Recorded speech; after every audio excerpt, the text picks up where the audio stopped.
Good evening. A pair of panicked calls to 911 are giving investigators a much better idea of how and why an Eastern Washington University student was dragged to death in Pend Oreille County. Jarid Sturman-Camyn was killed November 24th after an altercation at a hunting camp just north of Newport.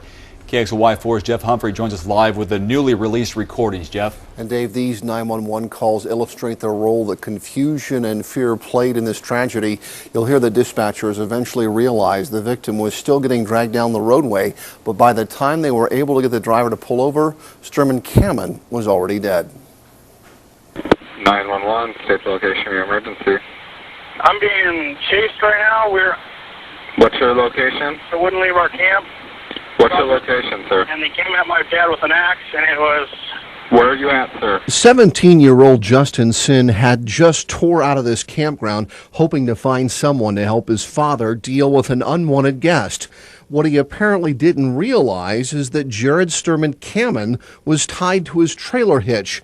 Another young man at the camp, Kurt Cazzetto, hopped on his four-wheeler, hoping to catch and stop the speeding pickup. He got all drunk, and then he was going on a roid rage, and he started going like after people with that axe and stuff, and he wouldn't leave.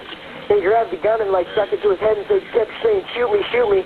So they put a rope around him and drug him out of camp. And what I did is I jumped on a four-wheeler and I tried to follow him, but the road was so dusty I couldn't keep up. And then I saw the taillights take a right on LeClaire Highway, and there was just a blood streak all over the road. The teen driving the pickup told dispatchers he thought the person following him on the four-wheeler was Sturman-Camyn and didn't want to stop until it was safe. That's until the 911 staff realized the victim was still attached to the truck. Hello, sir. Yes. Are you dragging someone behind your pickup? Not that I know of. Can you? It might be. You might be. Do you see anyone back there? No. Can you pull over and put your flashers on?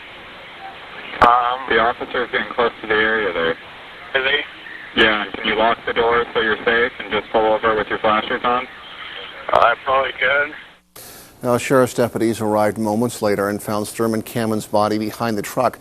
Witnesses say Wendell Sinn tied the rope around the victim's neck and attached it to the pickup, and that's why the Spokane construction worker faces a second-degree murder charge.